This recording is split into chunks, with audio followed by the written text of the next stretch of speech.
Hey everyone, welcome to a special quick-served edition. JW in the house, Techie Sean, producer Mike, friend of the show, Chris Eubanks. Chris, welcome to the show. How you doing, man? I'm well. How are you guys? Everything is great. You had sent me a text a couple of weeks ago, and we chat regularly. Why are you on today, bud? Oh man, I thought you were gonna tee me up to go ahead and make it super dramatic and like have the whole like finger down on the post. That's it. Okay, well boom. let's talk about this. You're coming on to make an announcement to tell us what the next couple of years of your life. You're gonna press a button right now, and it will go out. This quick serve will come out this afternoon on a Monday. But what are you doing pressing that button, Eubanks? I've just pressed it right now, and Ooh. I guess I'm publicly announcing that I feel like Serena right now. I don't want to say the word retiring. Evolving. It's just a weird word, evolving, but I am evolving, retiring. I am moral of the story is I'm taking a step back from playing and will, for the next at least year, pursue broadcast full time. And I'm super excited to obviously take this next step, move into a new direction, something that I've kind of found a passion for over the past few years. And honestly, I just enjoy doing. It's given me a nice sense of happiness. It's kind of like the nerves and the butterflies that you get when you're stepping on court before you're going on air. I barely could sleep last night knowing I was going to come on and talk to you guys about it. So it truly feels good. It feels like it's the right decision. And I'm super excited for what the future has. Walk us through kind of the process over the last year, because you're in kind of a unique situation where obviously you've been playing tennis your entire life. You get to top 30. You're a Grand Slam quarterfinalist. You've had a lot of successes on the court. And yet, in my opinion, as a broadcaster, you're like a number one draft pick, right? So it's almost as if because you're so good at broadcasting, how has that affected your decision? And kind of just walk us through the nuts and bolts of how you got to this decision. Yeah, it's a great question. Yeah, I mean, this year I came into this year with some really high hopes to kind of get myself back to the level, not necessarily the level of my play, but the ranking or near the ranking that I feel like my level deserves and hard work that I put in. I felt like top 50, top 60. I wanted to get back, like you say, to that top 30 level, and came in with some high expectations. Started off, I think I was around 120, maybe 110, somewhere around there, just outside of top 100. And came into the year playing a really good level, really liked where I was. And as the year started to progress, it just felt longer. It felt like I was spending more time at tournaments. I think I did Australia to France, to straight from France to Portugal, to Dallas, to Delray, and then I came home. And I'm like, each week mentally, you're telling yourself, all right, I'm playing great in practice. I'm doing all the right stuff off the court. Any week it's going to turn, because I've seen firsthand in 2023 how just 1 week can just shift everything. So you're keeping this positive outlook. You're doing all the right stuff. And for whatever reason, one reason or another, the results aren't coming. And the hardest thing I even spoke about in 2023 is not focusing on the results, focusing on the process. And that's where my focus was. Well, you can only focus on the process so long without getting the results before you start to kind of second guess and question a lot. So I have two really big opportunities in that post-Indian Wells. And I played Riley and Delray, just a bad matchup for me. I hate playing Riley. It's just everything I do, he can kind of counter it. He moves well. I want to use my kick serve. His backhand return is just firing through the court. So it's just an uncomfortable matchup. So I play him in Delray main draw. Then I play him in Miami main draw. Two big opportunities, 2 L's. And so now I know, okay, the clay court season is coming up. It's not normally my best time of the year. I went to Charlotte. We got to get on court, which was awesome. But again, my outlook is still positive. I know things can turn really quickly. And when the confidence started to kind of go, that's when you start to second guess. And also at that same exact time, I would see people, and the common theme I kept getting is, oh, hey, you play tennis, right? I love you. I love watching you play, but I really love you broadcasting. And it was the same thing in airports, in restaurants, in everything. So initially, granted, I'm so grateful for the compliments and the great words, but I'm still like, no, I'm a player. Like, thank you. I appreciate it. But like, I want to get back to where you're talking about my level and my play more so than broadcast. And again, the frustrating thing was in practice, I feel like I'm 2023 again. I feel like I'm playing well. I'm having great sessions. But as you know, Andy, and I'm sure all of you guys, you've been around tennis enough, it's the level is there, but how you deal with adversity in the middle of the match it frames your mindset a lot. So I'm coming out and playing strong, 3-all, 4-all first set, and there's just that one thing that goes against you. 15-30, guy gets a let court dribbler. Now I'm just having to save break point at 15-40, and my mind is going to a really dark place. You wouldn't be able to tell on the court because I can kind of keep it in, but my mind is getting really dark. And it's those moments in the matches that I wasn't dealing with very well. Just straight up. Like I was not dealing with those pivotal moments, and I could get really negative when they went against me, and it just kind of snowballed into a momentum where I just felt like I was chasing my tail for the next few months. And that's kind of how we ended up post US Open, where I kind of take after Asia, same thing over and over again. Lost 6 in the third before the Open, lost 6 in the third another week before the Open. Like it's just constant. You feel like you're running uphill. And it was after Asia that I kind of came to a realization where I was like, I don't think I'm happy right now. I don't think this is me. I don't think me as a person. I don't like who I am. I began to self-isolate. I began to dive even harder into the tennis and the studying the film, watching my old matches, watching other people's matches, figuring out what are the things that I can do that can make some changes and for some improvements. Doesn't always work like that. And that was building more and more frustration. I wasn't engaging with my coaches the same. I was very go to courts, go to hotel, you do dinner, I'm gonna sit in and order in food because I don't need to go out. I don't want to go out. I don't deserve to go out because I'm not winning. And when I saw it begin to affect how I am as a person, I was like, well, we may need to take a step back and reevaluate a little bit. Can I ask, this is fascinating to me because while you're struggling as a player, you're a rocket ship as a broadcaster. You and I worked together at Tennis Channel, and a year later, you're suddenly on the finals of majors.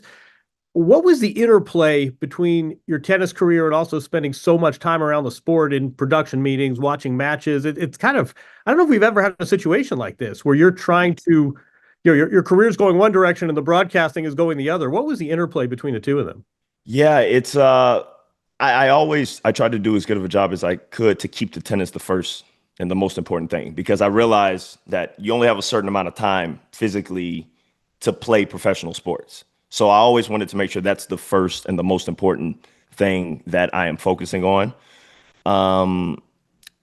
But there was this weird sense of, while I wasn't necessarily happy on the court, I was really happy doing broadcast. I was really happy sitting in a room with people and talking tennis and debating and arguing, whether we're in the green room or just simply watching a match, about strategy, about you think this player should do this, I think they should do this. And that's what I like really enjoyed. So I knew that what I was feeling wasn't necessarily at the sport itself. Like I wasn't having a disdain or a hate of tennis. It was more so my own internal conflict and my relationship with tennis, of playing, that was kind of more on the negative side. Tennis as a whole, like watching matches, like I still watching matches, studying matches, and it's just something that I feel like gave me a lot of happiness, a lot of joy to be around a bunch of tennis minds and be able to talk about the sport. So that was great. And then when that ended, which I would only do it at the slams, I did Roland Garros, I did US Open. Right when it ended, it's like, all right, full-time playing, let's focus on playing, let's get these results right. Let's completely throw broadcast at the back burner. And I'm going right back on that hamster wheel. I'm doing all the work, all the things I need to, and the results aren't coming. And then that goes to my earlier point, people coming up to you, hey, I love you on court, but I really like the broadcast. Now it's really settling in, like, geez, man, people have been talking about this broadcast stuff for a while now. And it's something that makes me happy. You know, there's that internal conflict of, do I continue to play tennis because I want to, maybe prove to myself or prove to others that I can get back to where I was? Or do I want to make a decision that's going to be in the best interest of my own happiness and me as a person? And that's kind of how things I tried to balance the two of still understanding I love tennis, but me playing is the main priority, and I'm going after it, still not happening the way that I want. And you just kind of had to come to a realization and kind of have a big talk with myself. This could be a weird question. I'm just going to project kind of my feelings and experiences when I started thinking, like when retirement would cross my mind. And I was young too. I was maybe about your age or maybe just a year older. I'd get hurt and I'd rush back. And if I was hurt and I wasn't playing tournaments, I would almost have this sense of guilt about it, right? Like where I kind of was on the sidelines. I'd try to rush back. And then whenever I thought about stopping, I probably thought about it, not seriously, just it would cross my mind. I remember leaving Wimbledon Center Court after I lost in 2012. I walked off and I waved to the crowd. And the only reason I waved is because for the first time, I wasn't positive that I was going to play it the next year.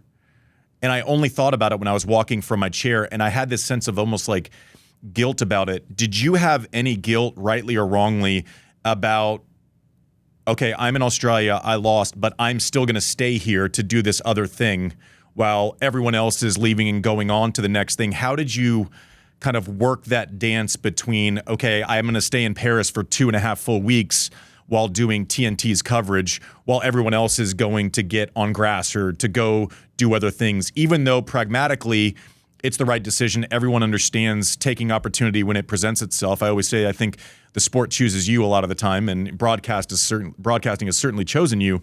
But talk through that mental struggle, even though it was responsible decision making. Was there any guilt involved with balancing the broadcasting and the playing?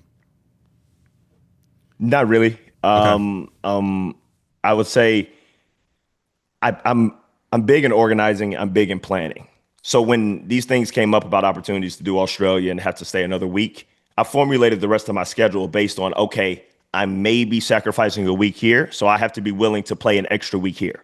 Like I have to be willing to have that trade-off. It's not just going to be an empty week off of my ranking. It's going to be, all right, well, since I'm not playing the first tournament in Portugal, I'm going to make sure I play the second tournament in Portugal and then go to Montpellier and then go straight from Montpellier to Dallas and then from Dallas straight to Delray. So whereas some players can kind of, I know you guys talk at length about the schedule. For the guys that are outside of 100, we hear a lot of the guys at the top talk about how long the schedule is. But for the guys outside of 100, it's maybe a little bit longer. Actually, it is a little bit longer because there's certain times when the Masters 1000s are going, you can play 2 tournaments while one is still going on. So like, there are a lot of opportunities to play when you're at that 100 ranking. You could play every week if you want to. I just said, all right, since I know that I may be giving up 1 week for Australia, I gave up 1 week to do Roland Garros coverage for TNT. That was a big one because that was the first one on grass. I still prioritize early morning trainings during TNT, man. We were up on the court at 7 a.m. at the NTC, 7 to 9 doing strength and conditioning, and then going straight from there to set. And there for an extended period of time. So I still wanted to make sure the tennis was getting done first. I wasn't going to try to take a chance and I'll broadcast and then go practice. It's like, no, let's get the practice in first.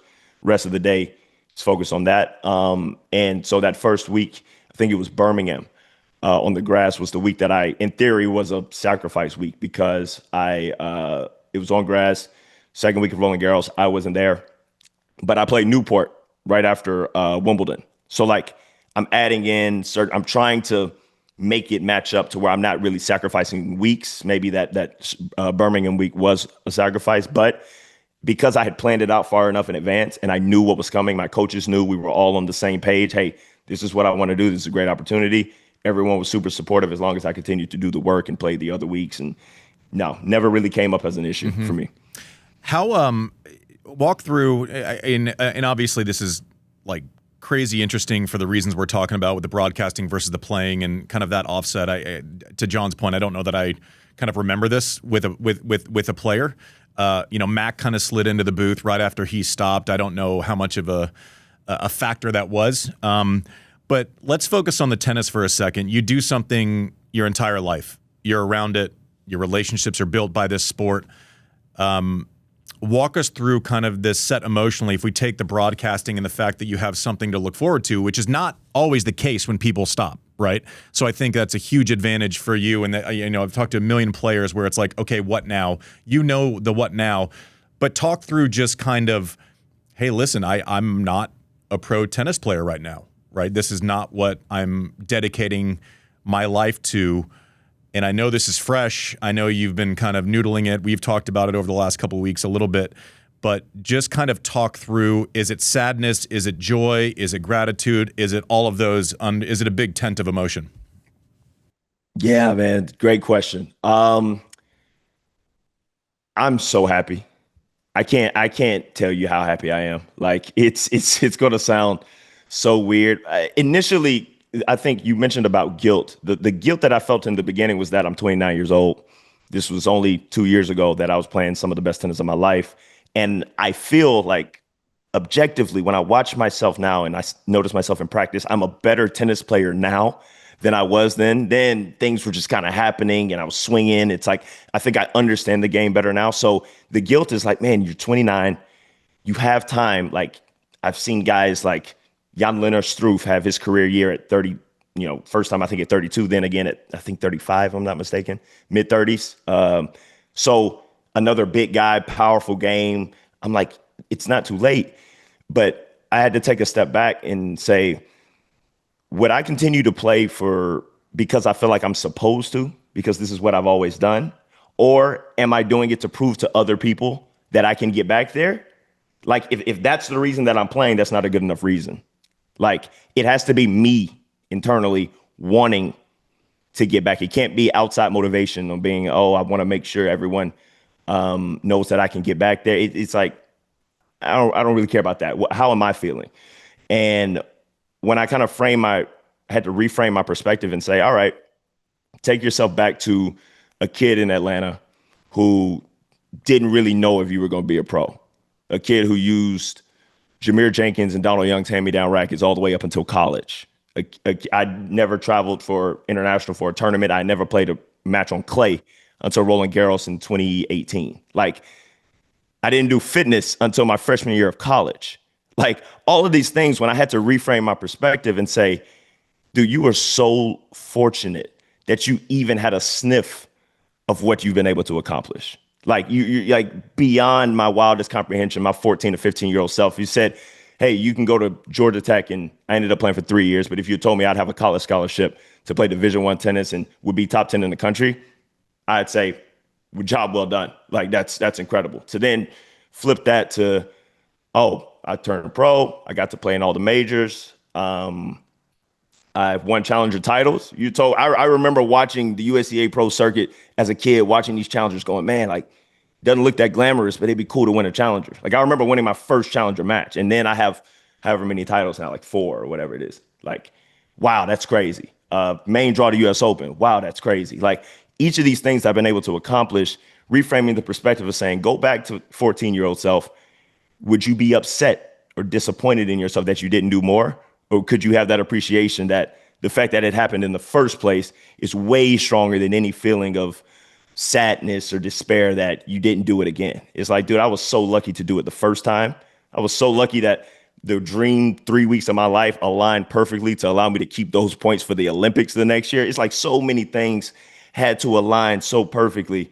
And yeah, I can sit here and pout and be like, no, I'm going to keep going because I'm supposed to, because I'm only 29. Or I can say, you know what? I feel at this point, I'm not as happy as I once was. And when you take a step back and you look at the whole picture of what's happened, it's like I've been far more blessed than I could have ever dreamed, ever. So it's like that. And then that's when everything shifted to happiness. I'm like, man, I get to spend more time at home. I can take that mindset and that I have a bit of an obsessive nature about things. I can take that obsessive nature and put it into something else that I enjoy.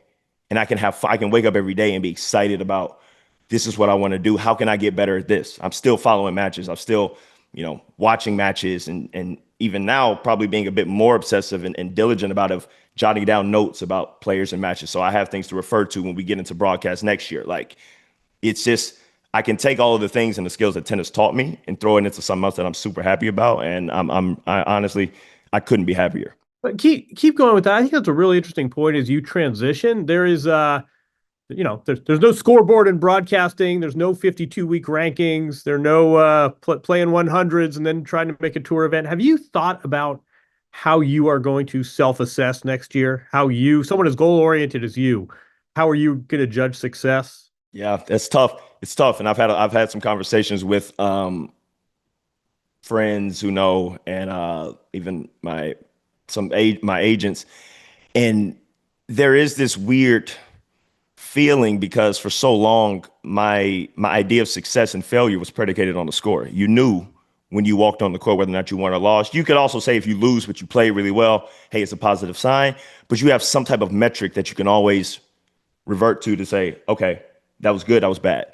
And broadcast is not like that. It's totally up to the viewer, and it's totally up to the producers that are in your ear to give you cues. And it's going to be interesting. I don't really know how I will assess. I think when doing broadcast, when you have a good segment, you kind of know it right after. You know whether or not your thoughts were succinct. You know if you hit everything the way that you wanted to. There's just a feeling there. The biggest thing for me is just going to be chasing that feeling and just knowing, okay, that felt good. What's the feedback? Also, I think finding a group of people who you value their feedback a bit more, because obviously doing broadcast, everybody with a social media platform is going to express their opinions and tell you what they think about you. If you get too obsessed in it, you can kind of lose your mind. I want to find a group of people who I truly value, who have expertise in this field, who can watch me and assess and say, hey, I think you're doing this well. I think you could do this better. And those would be the people that I go to help me progress, to help me just kind of judge how I'm moving along in this space. And we're going to put my best, or I'm going to put my best foot forward in it. It's not going to be something that I kind of half do. I'm going to go all in. I'm going to devote the time that's necessary. And I'm really, really looking forward to it. Chris, can you give us any insight as to what it looks like next year? And I don't know where you're at with your conversations with any companies or anything, but are you planning on being at the slams? Are we going to see you kind of all the time because of the space that you've created? Like, what are your goals? What are you chasing now, right? Because you are a planner. We're looking here and it's, November 17th and 2026 is around the corner. So what are your immediate plans and what are your long-term goals with this new career? Yeah. So immediate plans, we will start. We're in conversations about potentially working some of the Grand Slams, if not all. That has to get kind of ironed out in the next couple of weeks. That's kind of the thing that I'm probably most excited about, because it gives me an opportunity to be on the ground, which is where I feel like I just enjoy a lot more. I enjoy being at the tournament, being able to go and watch practices, being able to have easy access and be able to talk to players. So that's kind of the plan right now. Stuff outside of that, it's schedule dependent. I don't think you're going to see me every single week of every single 250 that's going on in Bucharest and a WTA event in France. Like, I don't know. I don't think I'm going to be you're going to see me every single time. But I kind of want to make it to where when you do see me, you see how much I care. You see the effort that I'm putting into it. And hopefully it's going to be a good viewing experience. But I can't say that it's going to be week in and week out. We're going to start trying to figure things out figure things out for the Grand Slams. After that, we'll try to be a bit flexible and find other pockets of time that I can kind of get on air. And we can kind of see how things progress. If things, progress well, I'm continuing to get more feedback. We continue to move forward, find other ways to get better, try to think of new and creative and innovative ways that I can maybe pitch the networks and say, hey, what if we did this? What if we tried some stuff? Maybe I'm on the court because I still plan on hitting and being in shape, that at the drop of a hat, if I'm at a tournament, someone says, hey, I need a hit and I'm not working, I want to be able to get out there and hit and give them a good practice. So I'm trying to be a bit creative. That's a bit far off. I kind of want to hone in the skills of doing analyst work and also hone in the skills of broadcast on air, two different, doing color commentating and doing analyst stuff. I want to be really good at both. So now it's really just prepping and just studying the craft. So watching matches, being a lot more mindful of not just tennis matches, but sports broadcasts in general, of how it works and the things to do, what not to do. Trying not to overthink it because I kind of have that problem, but I want people to know it's something that I take very seriously. Last question, you might not even be there yet, but your skill set the focus is on tennis is there. We've seen it on air. I think, and this is just my opinion, and I'm a fan of what you do, but do you think much about, okay, I can do stuff outside of tennis? Like you would be a layup on like a morning show or, one of the dailies or, I don't know. My advice, which, take it or leave it, but like you're really good. But I also think tennis, stay in it, but also use it because I think you could do stuff outside of tennis very easily as well. Yeah, and it's something I've thought about. I'll say it's a bit intimidating in a lot of ways because we've seen obviously athletes who've made the transition, Nate Burleson, Michael Strahan, who've gone from sports to broadcast, starting off in their sports, obviously, and then transitioning to something a bit broader. There's so many moving parts to doing various shows, whether it's you have to be so well read on so many different topics. I am a little bit, but it's a little bit further, I think, down the line, because I think that's a different type of skills. I want to get more and more reps in the realm that I'm the most comfortable. And once I understand the mechanics of how it works, you guys know, John, too, different cameras and reading off a prompter. And there's a lot of other things that will be new. I think I can figure it out. But right now, my focus is just honing the skill set in the field that I know the best. And if opportunities approach and I feel like I can be good at it, I'm not going to just take something outside of the sport because it's outside of the sport. I want to be very selective and intentional about, okay, this is something I'm interested in. I think I could have a lot of talking points about. I will read a lot about, okay, I'm comfortable with this opportunity outside of tennis. It's not just going to be, I'm going to take any and everything. I want to be very selective because I want to be good at each and everything. So yeah, it's something that has been thrown out. I think I don't know. I think maybe it's just I have so much respect for people who do it that I don't want to feel like, I can just jump in and do tennis and then you want me to, like, it's like interviewing is a skill, all that stuff. It's I want to this is like our 5 days in when we were in Charlotte this year, and it's similar.